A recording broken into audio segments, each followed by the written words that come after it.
Good day everyone. Once again, I'm Mia Sebastian and welcome to our daily devotion with Pastor Russell Ocampo. And today, we're going to tackle about our devotion. Our devotion is all about God's timing is perfect.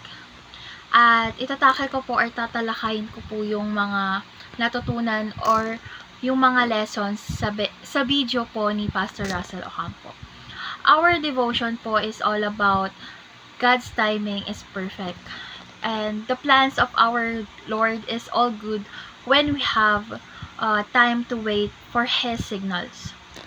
Napatunayan ko na po kapag po tayo ay naghihintay sa tama or tandang panahon na ibibigay ni God, ay worth it lahat ng mga inalay nating mga oras.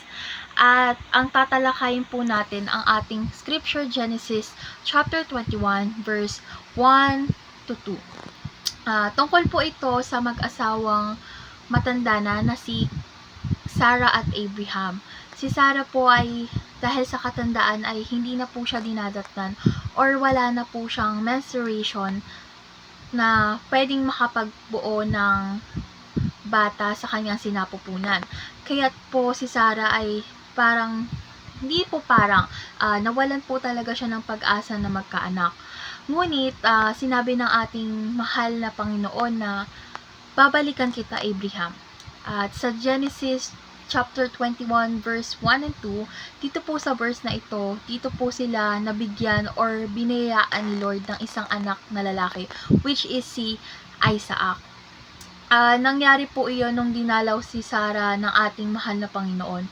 Ang lesson na nakuha ko po kay Pastor Russell ay ang ating Panginoon na isang tapat.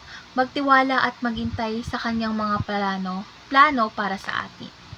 So, dadako naman po tayo sa ating teachings sa video ni Pastor Russell. Ang una po doon ay yung God's visitation is certain. Dito po yung si God, present po ni God and intervention in our lives are guaranteed. Katulad po ng pagbisita ni Lord ay yung pagpulpil po ng promise na magkakaroon siya ng anak sa pagbabalik niya at babalik siya para tuparin ito. This divine encounter is a testament to God's unwavering faithfulness.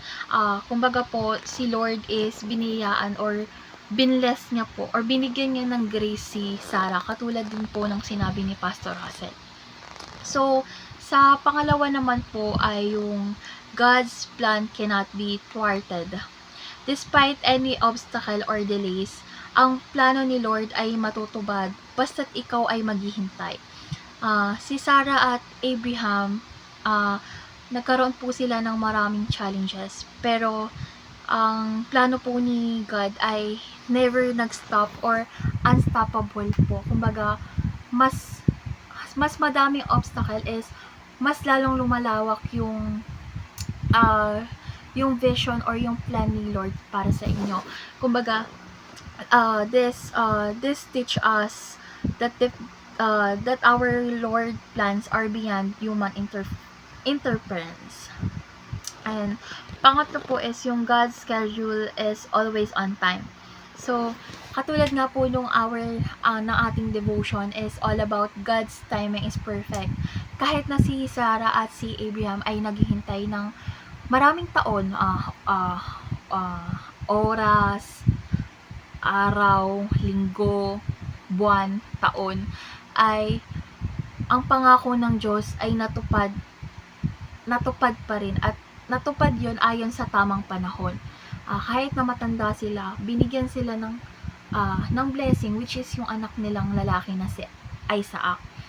And this remind us to trust in God's divine schedule even when it doesn't align in our own. Kasi kung magbe-base lang po tayo sa sarili nating desisyon, syempre may circumstances po talaga na magpe-fail tayo. Kumbaga, babalik na naman tayo sa una na sisisihin natin si Lord.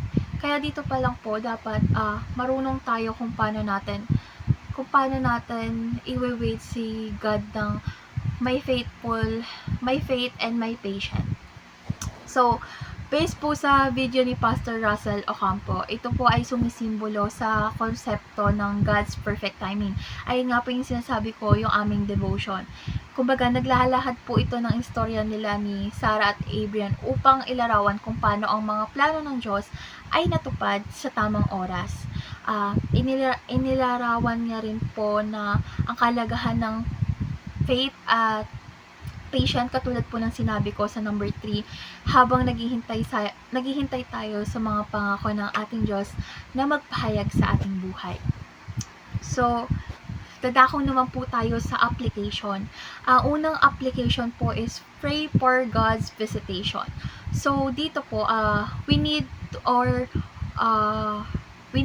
to regularly seek for God's presence in our life. Syempre, ang una na po dun is yung prayer natin. So, sa prayer po natin, kailangan natin na mag-ask sa Kanya ng guidance, ibaba natin yung pride natin sa prayer, humingi tayo ng guidance, humingi tayo ng blessing, and mapulfill niya yung mga promises niya sa tamang panahon. So, sa pangalawa naman po is yung trust God's unchanging plan. Dito naman po, kailangan natin talaga ng faith na have faith that God's plan for your life is steadfast and unchanging. Dapat po naniniwala tayo na yung purpose po natin ay matutupad sa takdang panahon o sa purpose or plans ni God. So, yung pangatlo naman po is wait patiently on God's schedule. Kumbaga po dito is even po meron tayong parang walang nangyayari sa buong araw natin, like kunwari okay tayo, maganda, happy tayo, ganun. Syempre, lagi nating aalalahanan na si Lord yung umiikot or gumagalaw sa buhay natin or sa mga eksena na yun. Kunwari, happy ka kasi mataas yung grades mo. Hindi dahil nag-effort ka. Isa na din yung nag-effort ka, pero dahil nag-effort ka, binigyan ka ni Lord ng kasiyahan at napasa mo yung grades mo. Ganun. So, eto naman po, dadako na po tayo sa discussion. So, yung discussion po natin is, why should we trust in God's, why should we trust in God's in times of waiting?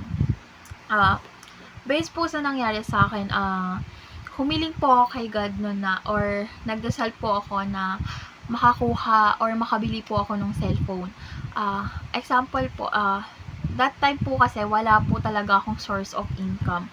So, ang dami ko pong plan A, plan B, na ganto ganyan, what if magnakaw na lang ako, ganun na po yung sumasagi sa isip ko, kasi super need ko po nung phone na yun, kasi my parents is working solo lang po, kumbaga siya lang po yung mag-isa, ganun.